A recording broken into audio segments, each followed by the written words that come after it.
কোথাকার মানচিত্র রে? বাংলাদেশের মানচিত্র, তাই না? আচ্ছা, মুক্তিযুদ্ধের সময় এই মানচিত্রটাকে কয়টা ভাগে ভাগ করা হয়েছিল, অর্থাৎ বাংলাদেশকে কয়টা ভাগে ভাগ করা হয়েছিল যুদ্ধের সময়, সেই বিষয়টা নিয়ে আমি বলবো, ঠিক আছে? তার মানে বাংলাদেশের মুক্তিযুদ্ধের সময় যে সেক্টরগুলো ছিল, কয়টা সেক্টর ছিল জানো তোমরা? কয়টা সেক্টর ছিল? 11টা সেক্টর। এই টোটাল 11টা সেক্টর আমি এই মানচিত্রের মাধ্যমে তোমাদের এখন বোঝাবো, ঠিক আছে? আচ্ছা, দেখো তো আমি মানচিত্র আঁকা নেওয়ার পরে দেখো এখানে কি, দেখো তো এটা কি 1, তারপরে কি লিখছি 2, তারপরে কি লিখছি 3, তারপরে 4, তারপরে 5, 6, 7, 8, 9, 10 নাম্বার দিইনি আমি। কয় নাম্বার দিইনি? 10 নাম্বার দিইনি। তাহলে আমি এখানে 10 দিয়ে নিলাম। কি দিয়ে নিলাম? 10। ওকে, তারপরে 11। তার মানে টোটাল কয়টা সেক্টর হলো? 11টা সেক্টর। কয়টা সেক্টর? 11টা সেক্টর। এইটা কি করা হয়েছিল জানো? 1971 সালে যখন মুক্তিযুদ্ধ হয়েছিল তখন আমাদের এই দেশটাকে 11টা ভাগে ভাগ করে দেওয়া হয়েছিল যুদ্ধ করার জন্য, যুদ্ধের সুবিধা আদায়ের জন্য, ঠিক আছে? আচ্ছা, এখন আমি কোন অঞ্চলে কোন সেক্টরটা পড়েছে সেই বিষয়টা তোমাদের আলোচনা করব। ওকে, আচ্ছা, একটা মানচিত্রের উপরের দিকে হয় এটা উত্তর, এটা কি হয়? উত্তর, ঠিক আছে? আর নিচের দিকে হয় এটা কি? এটা কি? দক্ষিণ। এটা কি বলা হয়? দক্ষিণ, তাই না? আর এটাকে বলা হয়, ডান দিকে বলা হয় এটাকে পূর্ব। এটা কি বলা হয়? পূর্ব। আর বাম দিকে এটাকে বলা হবে পশ্চিম। কি বলা হয়? পশ্চিম, ঠিক আছে? আচ্ছা, তার মানে কি আমাদের 1 নম্বর সেক্টরের অংশ মানচিত্র থেকে আমরা বুঝতে পারবো এখানে আছে কি? চিটাগাং আছে। কি আছে? চিটাগাং বা চট্টগ্রাম, ঠিক আছে? 1 নম্বর সেক্টরে কি কি জেলা পড়ে? চট্টগ্রাম, তারপরে পার্বত্য 3টা জেলা আছে, কক্সবাজার আছে, ঠিক আছে? তারপরে আরেকটা কি জেলা বললাম? নোয়াখালী। নোয়াখালীর কিছু অংশ আমাদের এই 1 নম্বর সেক্টরে পড়েছে। ওকে, তাহলে আমরা কি শিখব? কোন কোন জেলা আছে? আচ্ছা, মেন জেলাগুলো পড়লে হবে। তার মানে কি চট্টগ্রাম, তারপরে পার্বত্য চট্টগ্রাম, তারপর নোয়াখালীর কিছু অংশ, তাই না? তাহলে 1 নম্বর সেক্টরে আমাদের এই কয়টা জেলা পড়তেছে, ঠিক আছে? আচ্ছা, এবার আসি আমরা 1 নাম্বার থেকে 2 নম্বরে প্রবেশ করলাম। আমরা কিসে প্রবেশ করলাম?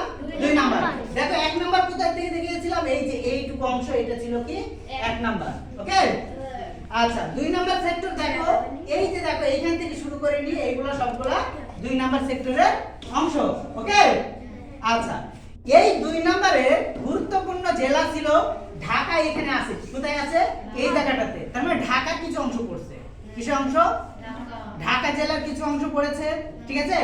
আবার এখানে নোয়াখালীর কিছু অংশ পড়েছে। আবার কিছু অংশ এখানে কুমিল্লা জেলা আছে। কি জেলা আছে? কুমিল্লা জেলার কিছু অংশ আছে এখানে। তার মানে কি কুমিল্লা, নোয়াখালীর কিছু অংশ, ঢাকার কিছু অংশ আর ফরিদপুরের কিছু অংশ পড়েছিল 2 নম্বর সেক্টরে। ওকে, কি কি বললাম? বলো। কুমিল্লা, তারপরে ফরিদপুরের কিছু অংশ, তারপর ঢাকার কিছু অংশ ছিল আর নোয়াখালীর কিছু অংশ ছিল, ঠিক আছে? এই কয়টা জেলা 2 নম্বর সেক্টরের অংশ ছিল। ওকে, এবার আসি আমরা 3 নম্বর সেক্টরে। কয় নম্বর সেক্টরে? 3 নম্বর সেক্টর।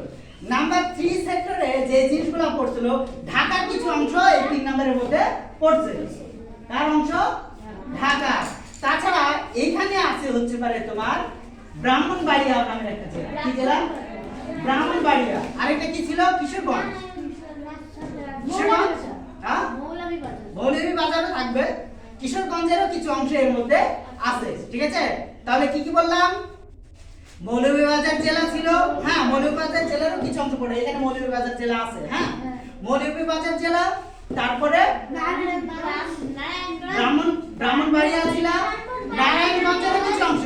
আবার কেরানীগঞ্জ নামে একটা জায়গা, কিন্তু এটা কি জেলা নয়, ঠিক আছে? এটা একটা জায়গার নাম। ওকে, তার মানে এই 3 নাম্বার সেক্টরে এই কয়টা অংশ পড়েছিল, ঠিক আছে? এবার আসি 4 নাম্বার সেক্টর। কয় number sector? 4 number sector. Number 4 যে সেক্টরটা পড়েছিল এখানে আছে, উপরে আছে, এটা কিন্তু সিলেট বিভাগ। কি বিভাগ? এটা সিলেট বিভাগ। সিলেট বিভাগের সিলেট জেলার কিছু অংশ 4 নম্বরে পড়েছিল। আবার এখানে হবিগঞ্জ জেলা, কি জেলা? হবিগঞ্জ জেলা। তার মানে কি সিলেট এবং হবিগঞ্জ জেলার কিছু অংশ এই 4 নম্বর সেক্টরে পড়েছিল, ঠিক আছে? এবার আসি 5 নম্বর সেক্টর। কয় নম্বর সেক্টর? 5 নম্বর। 5 নম্বর কিন্তু এখানে সিলেট জেলা পুরাটাই, ঠিক আছে? সিলেটের পুরাটাই, ওকে? 5 নম্বর। 5 নম্বর থেকে দেখো এই পাশে চলে আসো একবার। এটা কয় নম্বর সেক্টর? 6 নম্বর সেক্টর। 6 নম্বর সেক্টরে এখানে পড়েছে বড় বড় জেলা, যেগুলো হচ্ছে রংপুর, ঠিক আছে? দিনাজপুরের কিছু অংশ ছিল, ঠিক আছে? আর আরেকটা কি জেলা ছিল তোমরা জানো? কি জেলা? এখানে পঞ্চগড় নামের একটা জেলা আছে, সর্ব উত্তরের জেলা। কোথায়? পঞ্চগড় সর্ব উত্তরের জেলা। এই জেলা এই 6 নম্বর সেক্টরের অংশ ছিল। এখানে আরো জেলা আছে, সব জেলা আমি উল্লেখ করতেছি না, যেগুলো গুরুত্বপূর্ণ জেলা সেগুলাই বলতেছি, ওকে? আচ্ছা, তাহলে 6 নম্বরের পরে আসি 7 নম্বর সেক্টর। কয় নম্বর সেক্টর? 7 নম্বর। এই 7 নম্বর সেক্টর আমাদের এই অঞ্চলগুলো পড়েছে, ঠিক আছে? নওগাঁ পড়েছে, বগুড়া পড়েছে, পাবনা পড়েছে, রাজশাহী পড়েছে, ঠিক আছে? তারপরে কি 7 নম্বর সেক্টরটা আমাদের জেলাগুলো এইগুলোতে পড়ে, ঠিক আছে? আচ্ছা, তারপর 7 এর পরে নিচে চলে আসো 8, ঠিক আছে? এইখানে কি কি জেলা আছে? খুলনা জেলার কিছু অংশ আছে, তারপরে আছে মাগুরা আছে, তারপর যশোরের আছে কিছু, কুষ্টিয়ার কিছু অংশ আছে, ঠিক আছে? এই জেলাগুলো 8 নম্বর সেক্টরের অংশ, গুরুত্বপূর্ণ জেলা এগুলো, ঠিক আছে? আচ্ছা, তারপরে সবার নিচে আসি 9 নম্বর সেক্টর, ঠিক আছে? এই নম্বর সেক্টরে এখানে কি আছে জানো? সুন্দরবন আছে। কি আছে? সুন্দরবন আছে, হ্যাঁ? আচ্ছা, আর এইখানে জায়গাটাতে আছে বরিশাল বিভাগের কিছু জেলা, ঠিক আছে? বরিশাল বিভাগের জেলার মধ্যে বরিশাল, পটুয়াখালী, তারপরে এটা খুলনা বিভাগের মধ্যে খুলনা জেলার কিছু অংশ পড়েছে, ঠিক আছে? হ্যাঁ, বাগেরহাটের কিছু অংশ আছে, সাতক্ষীরার আছে, ঠিক আছে? এগুলো হচ্ছে কয় নম্বর সেক্টরের অংশ? 9 নম্বর। 9 নম্বর সেক্টরের অংশ। এবার তোমাদের আরেকটা কথা বলি, সেটা 10 নম্বর সেক্টর। কয় নম্বর সেক্টর? 10 নম্বর। 10 নম্বর সেক্টর এটা হচ্ছে পারে নদী পথের সেক্টর। কিসের সেক্টর? নদী এবং সমুদ্র। দেখো তো আমি কোথায় দেখাচ্ছি, বঙ্গোপসাগরে দেখাইনি? হ্যাঁ। আসলে এটা শুধু বঙ্গোপসাগরে না, বাংলাদেশের ভিতর দিয়ে যে নদীগুলাও গিয়েছে সেই নদীগুলাতেও সেক্টরটা 10 নম্বরে পড়ে। অর্থাৎ বাংলাদেশের নৌবাহিনী যারা ছিল তারা এই 10 নম্বর সেক্টরে কি করেছে? যুদ্ধ করেছে। কি করেছে? যুদ্ধ করেছে। তার মানে কি 10 নম্বর সেক্টরটা নৌ সেক্টর। কি সেক্টর? নৌ সেক্টর। তার মানে কি নদী পথে যেন পাকিস্তানি বাহিনীরা এসে আমাদের দেশটাকে ধ্বংস করতে না পারে, তার জন্য নদী পথে যুদ্ধ করা হয়েছিল। এই জন্য এটাকে বলা হচ্ছে কি নৌ সেক্টর। বলা হচ্ছে কি 10 নম্বর সেক্টর। নৌ সেক্টরকে বলা হচ্ছে কয় নম্বর সেক্টর? 10 নম্বর সেক্টর। ক্লিয়ার? আচ্ছা, আর আরেকটা আসি, এই যে দেখো 10 এর পরে এইখানে নিয়ে চলে গেছে 11 নম্বর সেক্টর, ঠিক আছে? সব ভাগ করার পরে দেখেছে এখানে কিছু অংশ বাদ থাকছে, তাহলে এটা কয় নম্বরে দিয়েছে? 11 নম্বরে। 11 নম্বর সেক্টরে এখানে বৃহত্তর ময়মনসিংহ জেলা আছে। কি জেলা আছে? ময়মনসিংহ জেলা আছে, টাঙ্গাইল জেলার কিছু অংশ আছে, ঠিক আছে?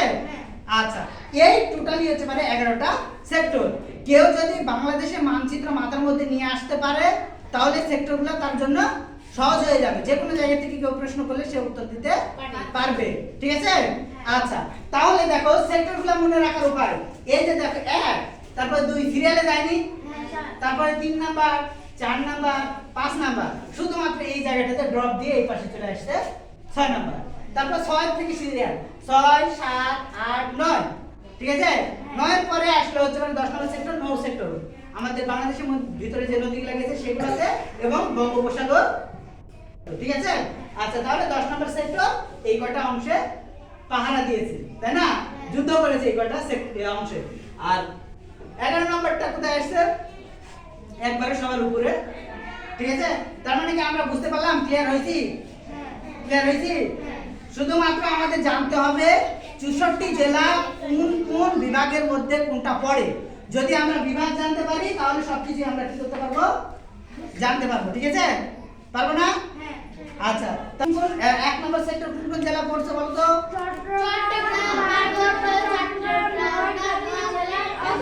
হ্যাঁ, নোয়াখালী জেলা অংশ বিশেষ। আর 2 নম্বর সেক্টর? কুমিল্লা, ফরিদপুর, হ্যাঁ, আর 3 নম্বর সেক্টর?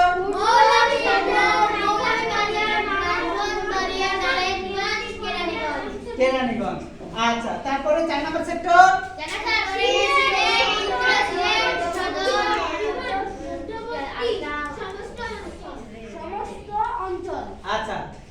আর 6 নম্বর সেক্টর 6 নাম্বার রংপুর জেলা রংপুর ও দিনাজপুর জেলা।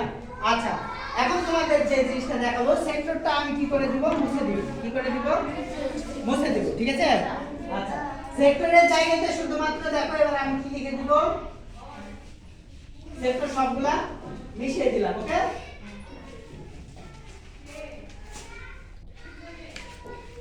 আচ্ছা, এবার আমি এই জিনিসটাকে আমরা বিভাগে পরিণত করব। কিসে পরিণত করব? বিভাগে পরিণত করব, ঠিক আছে? হ্যাঁ। আচ্ছা,